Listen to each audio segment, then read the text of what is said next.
Мунун баары жана ата энеден калган сабак. Сонду экен да. Мен барганда көчүп барганда үйүбүздө эле жок экен. Атам үйдө эле жок багыш. О, ата алманы түгөндү деп айтам. Тип. Ой, чото бир жакшы нерсе болот го. Ой, менде иштен болобу дейт да.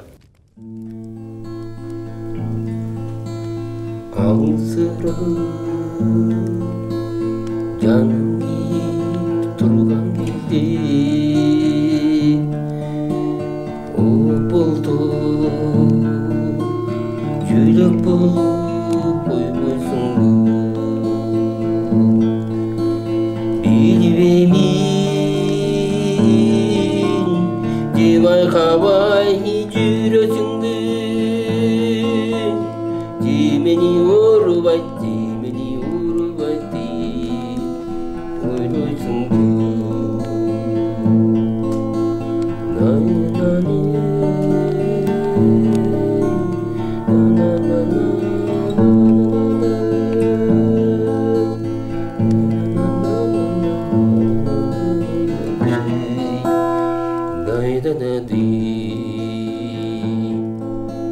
Мен бала кезден баштап эле музыка чөйрөсүндө чоңойгом да. Мектептен окуганда художественный самодеятельность деп койчу. Ошо 4-класстан баштап, ошо 10-класска чейин художественный самодеятельностька катышып келдим. Анан ушу кички кезимден эле комузду өзүм эле мындай жана нотасы жок эле эч ким үйрөтпөй эле мындай кыл менен сыздырып чертип эле үйрөнүп алгам. Анан кийин гармошка кылып койчу, гармошкадан илгери мектепте гармошка койчу. Ошондогу өзүм койгойлап жүрүп үйрөнүп алдым. А бул гитараны болсо канча жыл болду? 4 жыл болду, 5 жыл болду үйрөнгөнүмө гитараны. Анан мектептен ушу музыкага өзүм жөндөм бар болчу. Ырдап, иншалла профессионалдык деңгээлде эмес, мындай эле для себя дегендей мектептен. Ошо менен биз Суу Самырда чоңоюп калдык, бала кез ошол жактан өстү да. Негизи биз Букарада төрөлүп турбуз, Карабалда, Чүй орунда. Төрөлгөн жери ушул жактан. Бирок кичинекей кезибизден атабыз бизди көчүрүп кеткен да. Согуш кыйын жылдары элдер болгон да. Чүй тарапка. Анан кийин биз төрөлгөндөн кийин атам анан бизди кайра ушу эл жерине кетем деп алып кетти. Биз кичинекей кезибиз, элибиз мен билбейм деле кантип көчүп барганыбызды. Анан ошо менен биз тетиги Үч колот деген жерге жайгашып калдык. Ошо Суу Самырда Кызылой деген айылдан болобуз өзүбүз негизи. Мен барганда көчүп барганда үйүбүздө эле жок экен. Атам үйдө эле жок багыш. Эмнеге ишенип барды белгисиз да. Тууган уруктар мындай жардам беришти керек, анан бир жерге бир үйгө, эски бир үйгө туруп калдык. Бир жерде биз түнүй, анан дагы 1 километр дагы үй, 500 метр дагы үй, ошон 4-5 үй бар. Кички ушундай өстүбүк да. Анан ошентип ошол жерде чоңойдук. Анан мындай чөлкөмдө мындай өрөөнөсүнчө. Анан тегеректин баары тоо. Атам жөн эле дыйкан, мал менен эле, мал чарба башка. Бирок атам мекендик согуштун ардагери. Табылды чоңоюп 1-класска кетти.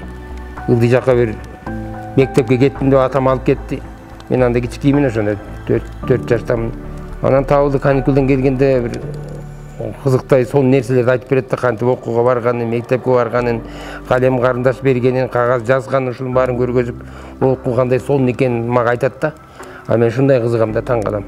Мен да ушинтип окуйт болушум керек депчи. Атам анан ошо август детектеп калган эле. Анан ат менен келди Ылдыйтанчы. Келген жүкөн, жүрү балам. Окуу башталат аз күндө. Эми сен окуйсуң балам, окутам. Экөөбүз Ылдый баралы, Ылдый жакта мен там салып атам деп. Ошентти. Анан мен аябай сүйүндүм да.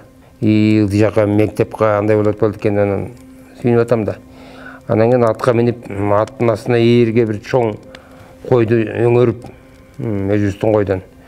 Ошо сыягы Ылдый жака соймок экен да. Анан өзү артына учкашып алып, анан кийин эми балам, сен менин артыман ээрчибем баскын. А биз турган жер где-то 8 километрде, 8-10 километр ушундай бир тооло аралык. Анан макул мен басам дедим. Жыңайлакмын. Бутум жыңайлак. Бутумда кээрге эчтеке жок. Мектепке аз күнү барасың, мен барганда ошол жерден сага өтүк алып берем деди. Макул дедим. Анан жыңайлак жүрөм, жыңайлак мага батыңке жүргөндөй эле. Мен таманыма тикенекте кирбейт, эчтеке кирбейт. Өзүнчө таман бар, бияк резинкадай сыяктуу да. Аны ошо менен атам жөнөдү, артынан мен жөнөдүм. Ылдыйтан ошол алмалы келген экен, тиги куржунуна салып алып. Анан куржундан мага 2 чалма берди. Ошону жеп анан кетип баратам.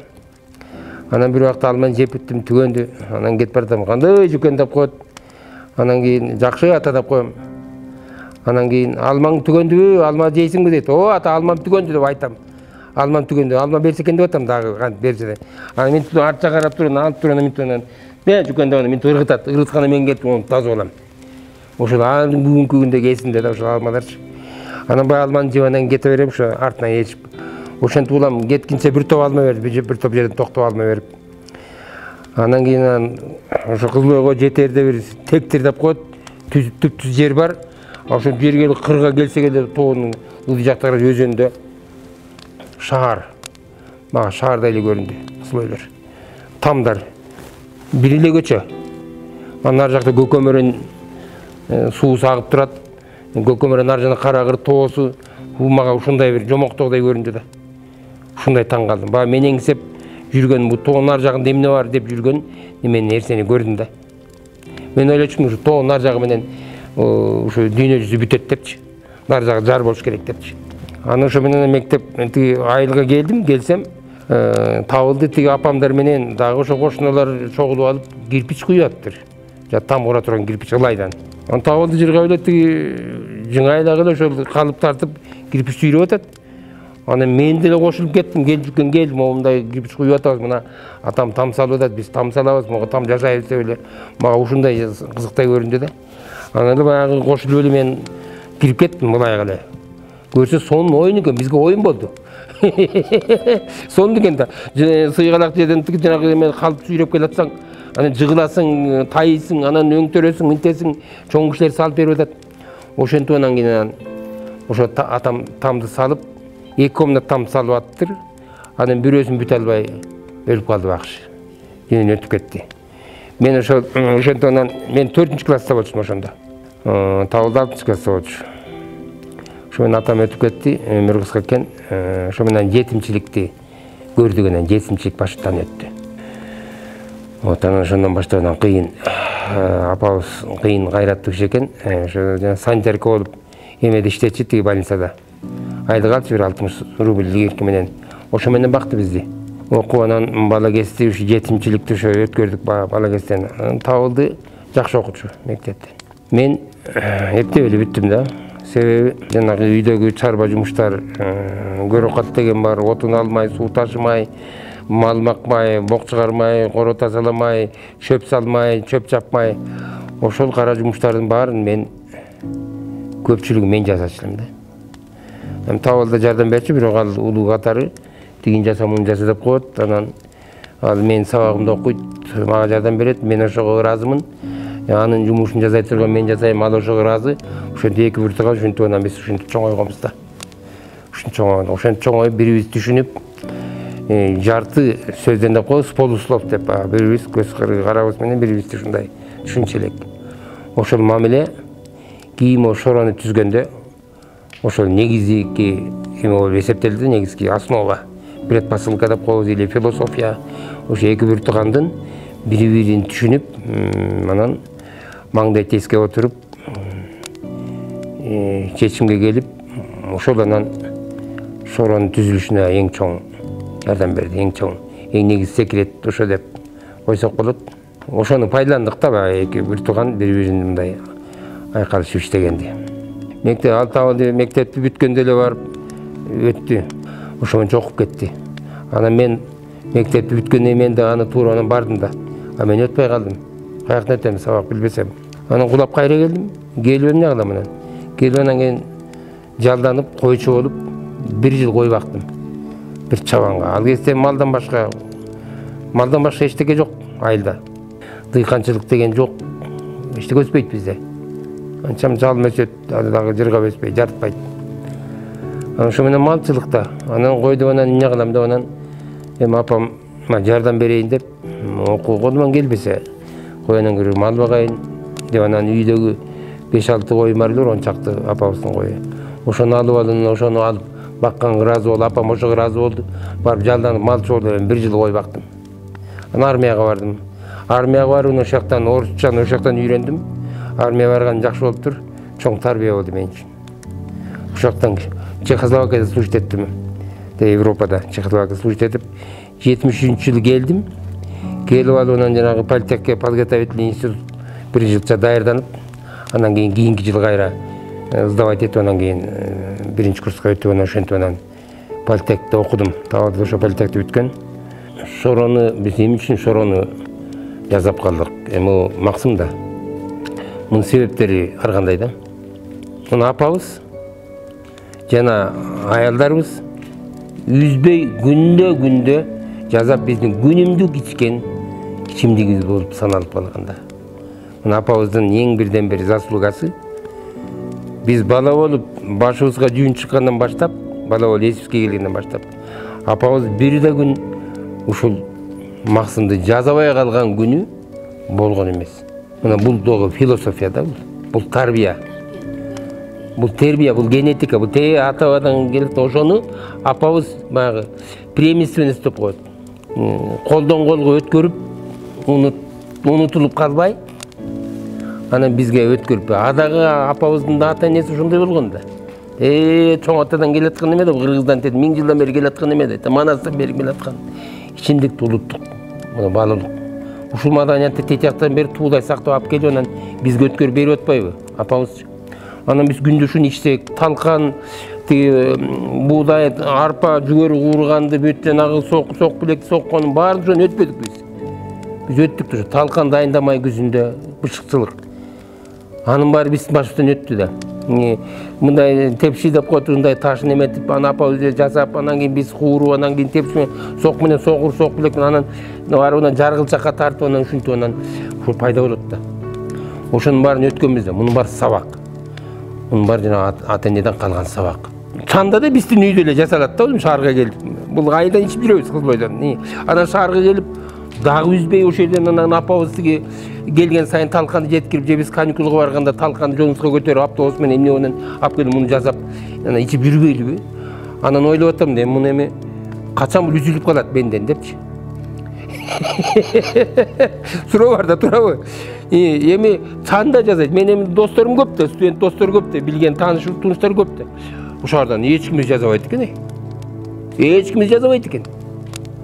Анан үйгө келип калабыз да, там салабыз, эмне салабыз, жолдоштор келет, анан муну дасторконго баягы квас, пиво, лимонад, кока-кола эмнесин баарын тең.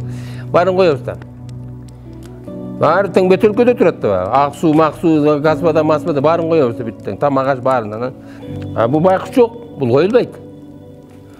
Себеби бул мен үчүн эле жасалган эме да. Мен үчүн эле. Аялым мага гана берет. Жапам мага гана берет.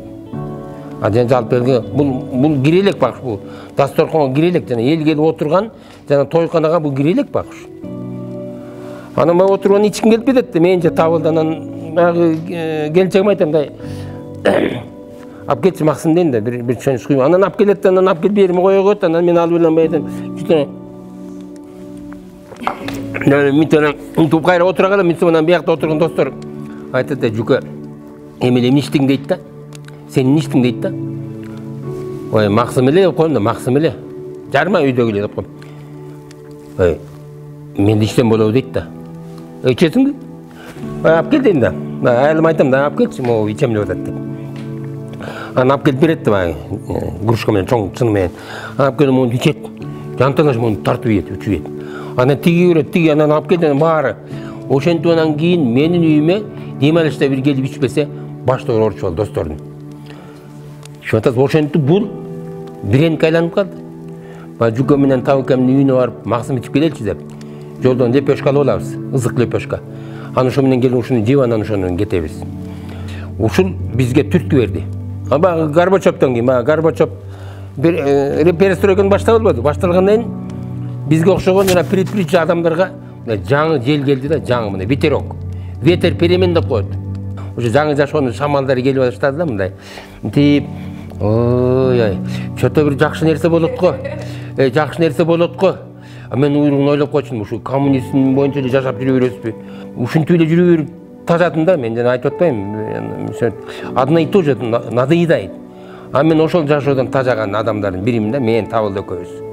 жана реформа Горбачевдин перестройкасы башталганда ушундай биз ушундай эмелер тим эле денелери дүйүлдөп ой тим эле колдорубуз кытчып бирдеке жасаш керек экен ушуну түшүнө баштадык ойгоно анан ошону максымда табылды айтып атты жүкөн ушуну жасасак эмне болот депчи мен айтып атам анан чын эле муну карабайт могу жерде келгендер ичип атпайбы баары эле ичип атпайбы мындай эле ичет эмне эми биз Табылбай экен экөөбүз бир тууганбыз да, бир жатынан чыкканбыз. Экөөбүздүн көп окшоштуктарыбыз бар. Мындай бирибизди мындай аябай тоң күчүнчүбүз. Ал мындай функциябыз мындай эле да, кичке кезден атабыздын тарбиясы ушундай эле да, бул улууну урматташ керек, анан кичиси бардын ырысы бар деген философиямен жашап келдик да. Бирибиз түшүнүп, анын айтканы мен үчүн закон. Азыр балдарыңды укпайт сен, не то что там иниси агасын угат деген сөз. Анан ошо менен биз шорону ошо менен түздүк да. Ошо эмне бирибизди түшүнгөн. Бирок бизнес экөөбүздү тең өзгөрттү.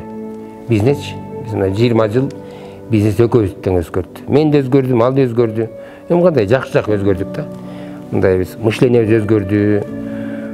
Анан эми адамдар сурайт силер кандай урушчу белеңер мындай деп. Эми биз окка талашып урушкан жокпуз. Анан жумушта, бизнесте жанагындай чечим кабыл алганда ар кандай спорлор болот.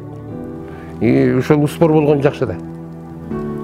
Спор болгон жакшы. Спор жана обсуждение ошол жакшы нерсени жаратат. Ачыктык, айкындык, ошол анан ошондой нерселер болду. Анан эми жана айтпадым, Табылбай экен өмүр кыска экен, өтүп кетти. Ошол канча эмгек жасады кыргыз эли үчүн. Ошонун үзүрүн көрөр келген кесипке келгенде өмүр өтүп кетти да. А мен ошол Табылбай экен өткөндөн мен башкача ойлонуп калдым да. Жашоого эле вообще бизнеске и ден соолукка башкача ойлонуп калдым. Сразу башкача кылып азыр мен ушу ден соолукту себеби мындай акыйкатсыз болуп калды да. Ушунча жасап келип анан ошонун үзүрүн көрөрдү адам тигиден өтүп кеткен, это несправедливо. Эми буну ойлосом, эми муну эч ким ар ким өзүнүн ден соолугуна өзүнө жоопкерчилик болуш керек да. Мен ошону түшүндүм. Азыр мен өзүмдүн жоопкерчилик ден соолугума, дальнейший судьбама мен только өзүмдүн колумда. Мен өзүм зависти этет. Мен эч ким иштебейт дейм.